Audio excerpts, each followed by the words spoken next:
Good morning all of you, welcome back to my channel. तो आज हम लोग पढ़ेंगे ज्योग्राफी का बहुत ही इम्पॉर्टेंट टॉपिक आइलैंड्स के बारे में कि भारत में कितने आइलैंड्स हैं, द्वीप समूह कितने हैं। तो हमने पिछले ज्योग्राफी में अक्षांश, देशांतर रेखाएं, लॉन्गिट्यूड लैटिट्यूड रेखाएं पढ़ी और फिर ढेर सारे हमने 4 टॉपिक्स ख़त्म किए हैं ज्योग्राफी में, जिसको जाके आप प्लेलिस्ट में देख सकते हैं।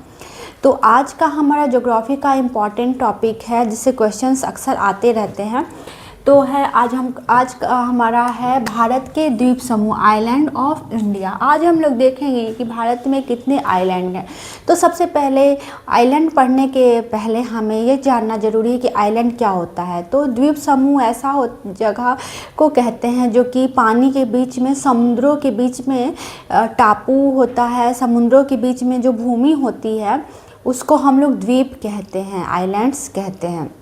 और पिछले टाइम में इस आइलैंड का उपयोग इनमें से कुछ आइलैंड का उपयोग जेल बनाने के टाइम में भी किया था। ब्रिटिश शासन के टाइम में अंडमान और निकोबार द्वीप समूह को जेल के रूप में यूज किया जाता था। काले पानी की सज़ा इसी को कहते थे उस टाइम पे, यहाँ पे भेज दिया जाता था। तो हम लोग पढ़ेंगे चारों ओर से जल से घिरा हुआ भूभाग, land area surrounded by water, land area surrounded by water. जल, ऐसा द्वीप समूह जो जल से चारों तरफ से घिरा होता है उसको हम लोग आइलैंड कहते हैं, द्वीप कहते हैं। उसके बाद एक ऐसा भी आइलैंड है जो कि कोरल से बना हुआ है, लक्षद्वीप, जिसके बारे में हम लोग कल पढ़ेंगे। आज हम लोग पढ़ेंगे अंडमान एंड निकोबार आइलैंड के बारे में आज हम लोग पढ़ेंगे, और कल पढ़ेंगे लक्षद्वीप, और भी जो जितने आइलैंड हैं उसके बारे में कल हम लोग पढ़ेंगे। तो आज का हमारा टॉपिक है अंडमान और निकोबार आइलैंड।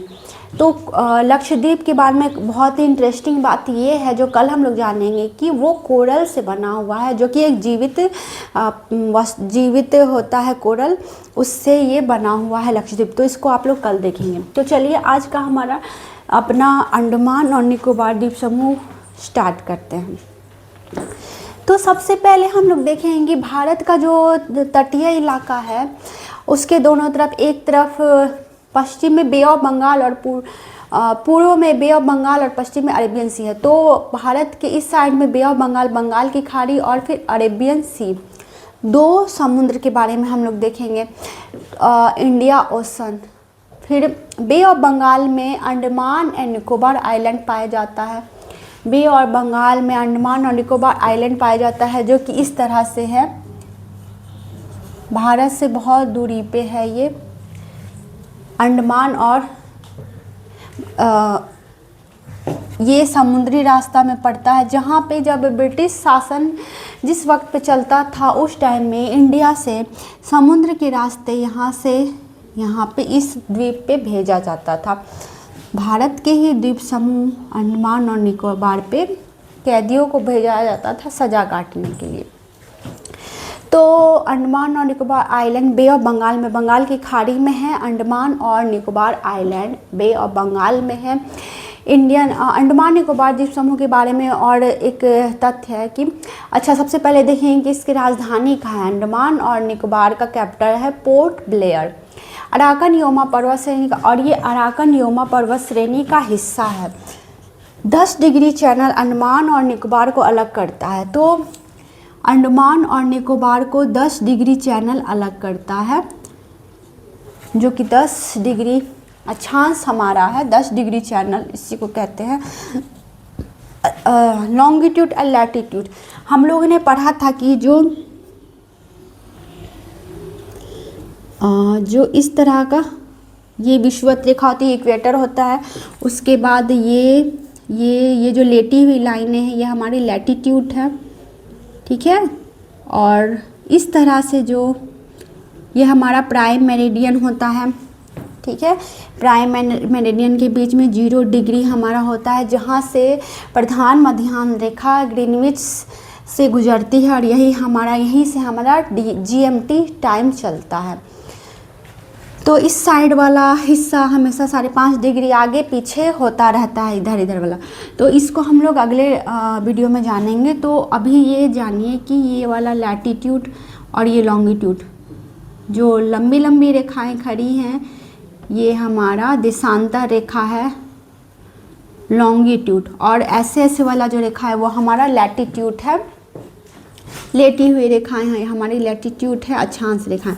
तो यहाँ पे ये जो अंडमान और निकोबार द्वीप समूह पड़ता है, इस साइड में हम लोग देखेंगे कि भारत हमारा यहाँ पे है, नॉर्दर्न साइड में, नॉर्दर्न ईस्टर्न साइड में भारत, और यहाँ पे 10 डिग्री चैनल के पास 2 भागों में 10 डिग्री चैनल अंडमान और निकोबार को अलग कर देती है। फिर अंडमान आइलैंड के बारे में हम लोग देखेंगे कि कितने भागों में ये बटा हुआ है। तो उत्तरी अंडमान है, मध्य अंडमान है, दक्षिणी अंडमान है और लिटिल अंडमान है। ये 4 अंडमान निकोबार 4 भागों में बटे हुए हैं। उत्तरी अंडमान हाईएस्ट पॉइंट है, उत्तरी अंडमान जो है वो हाईएस्ट पॉइंट सैडल पिक। यहाँ पे मध्य अंडमान निकोबार के उत्तरी आइलैंड में इसकी सबसे ऊंची चोटी है सैडल पिक, जो 732 किलोमीटर ऊंची है।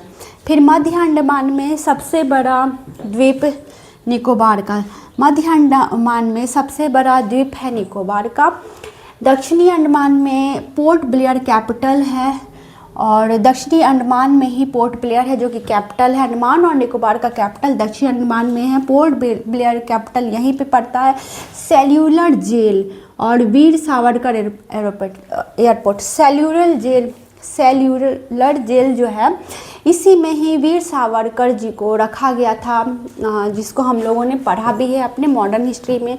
और वीर सावरकर एयरपोर्ट यहीं पे बनाया गया है, क्योंकि यहाँ पे वीर सावरकर जी को कैद रखा गया था, काले पानी की सज़ा दे करके अंग्रेज़ों ने उनको यहाँ पे भेज दिया था, और यहाँ पे इस एयरपोर्ट का निर्माण करा गया है, और इसका नाम भी वीर सावरकर के नाम पे है। उसके बाद लिटिल अंडमान हम लोग देखेंगे, डंगन पास यहाँ पे ही है, और दक्षिणी अंडमान और लिटिल अंडमान के बीच, जो कि दक्षिणी अंडमान और लिटिल अंडमान के बीच में डंगन पास पाया जाता है। Important facts about Andaman island. अब देखते हैं अंडमान के बारे में इम्पॉर्टेंट फैक्ट्स क्या है। तो Coco channel between Coco island, Burma and landfall island India. तो कोको चैनल यहीं पे पाया जाता है, जो कि बर्मा और कोको चैनल अंडमान में ही पाया जाता है, जो कि बर्मा आइलैंड और कोको चैनल के बीच में है।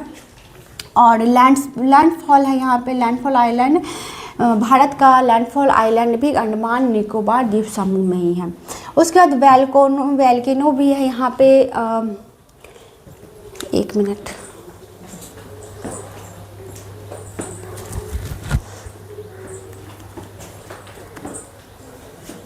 यहाँ पे अंडमान और निकोबार में वैल्केनो पाया जाता है, नारकोडम आइलैंड में, जो कि एक्टिव है। और भारत का एकमात्र एक्टिव वैल्केनो है बैरान आइलैंड में। तो ये इसका इम्पॉर्टेंट फैक्ट्स जो कि हमें याद रखना है। ये अंडमान का था। अब निकोबार के बारे में हम लोग जानेंगे, निकोबार द्वीप समूह में क्या क्या बातें हैं। तो ये कार निकोबार, लघु निकोबार और ग्रेट निकोबार 3 भागों में बटा हुआ है। फिर इंदिरा पॉइंट है, पिग्मेलियन पॉइंट, इंदिरा पॉइंट एक ही होता है।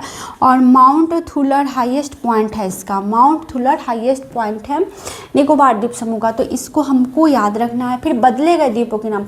और निकोबार में हमारे हमने देखा था पिछले साल प्रधानमंत्री हमारे नरेंद्र मोदी जी अंडमान और निकोबार गए थे, और निकोबार में जाके उन्होंने कुछ द्वीपों के नाम चेंज किए हैं। तो रॉस द्वीप नेताजी सुभाष चंद्र बोस द्वीप के नाम से जाना जाता है, रॉस आइलैंड नेताजी सुभाष चंद्र बोस द्वीप, और नील द्वीप शहीद द्वीप के नाम से जाना जाता है। हैवलॉक द्वीप स्वराज द्वीप के नाम से जाना जाता है। रॉस द्वीप जहाँ पे नेताजी सुभाष चंद्र बोस ने यहाँ से अपनी आज़ादी की लड़ाई भी लड़ी थी। इसको हमने अपने मॉडर्न हिस्ट्री वाले चैप्टर में ख़त्म किया है, तो आप लोग जाके प्लेलिस्ट चेक कर सकते हैं। तो रॉस द्वीप का नाम बदल करके सुभाष चंद्र बोस द्वीप रखा गया, नील द्वीप का नाम शहीद द्वीप, हैवलॉक द्वीप का नाम स्वराज द्वीप रखा गया है। Area of Andaman and Nicobar island, area है इसका 8,250 किलोमीटर, 8,250 किलोमीटर एरिया में ये अंडमान और निकोबार फैला हुआ है, इसको भी याद रखना है। और बिकम यूटी 1 नवंबर 1956 से ये यूटी है, केंद्र शासित प्रदेश। अंडमान और निकोबार द्वीप समूह 1 नवंबर 1956 से भारत का केंद्र शासित प्रदेश यूटी है। ग्रेट चैनल यहाँ से great Nicobar and Sumatra Indonesia को अलग करता है। तो ग्रेट चैनल यहाँ से है जो कि निकोबार और सुमात्रा इंडोनेशिया, अच्छा तो यहाँ से एक सुमात्रा द्वीप को, इंडोनेशिया के सुमात्रा द्वीप को ग्रेट निकोबार अलग करता है, जो कि ग्रेट चैनल के नाम से जाना जाता है, वो भी इस सीध में ही पड़ता है। मतलब ये चैनल्स क्या होते हैं, जो कि ये हम जो देखते हैं लैटिट्यूड पे जो डिग्रियां होती हैं उनको ही चैनल के नाम से जाना जाता है। तो वही जहाँ पे यहाँ पे पड़ता है जो देश या जो द्वीप पड़ता है तो उसको मान लिया जाता है 10 डिग्री 8 डिग्री ये सब मान लिया जाता है। तो और उसको याद रखना बहुत थोड़ा टेढ़ा मेढ़ा होता है, लेकिन बार बार रिकॉल करने से ये हमें याद हो जाते हैं। तो आज का हमारा था भारत के द्वीप समूह आइलैंड्स ऑफ इंडिया, और इसको हमने अच्छे से पढ़ा, हमने जाना आज की 4 द्वीप किसे कहते हैं, जो कि चारों ओर से जल से घिरा होता है उसको हम लोग द्वीप कहते हैं। बे ऑफ बंगाल में अंडमान और निकोबार है, और बंगाल की खाड़ी में है, अरेबियन सी में लक्षद्वीप है, और न्यू मूर, ये सभी आइलैंड्स हैं जिसको हम लोग कल पढ़ेंगे। तो कल हमें पढ़ना है लक्षद्वीप और न्यू मूर आइलैंड के बारे में, और भी छोटे छोटे आइलैंड्स थे उसको भी हम लोग पढ़ेंगे कल के वीडियो में। तो यहाँ पे हमने देखा अंडमान आइलैंड कितने भाग में बटा है, निकोबार आइलैंड कितने भाग में बटा है, और ये इसको कौन सी डिग्री अलग करती है।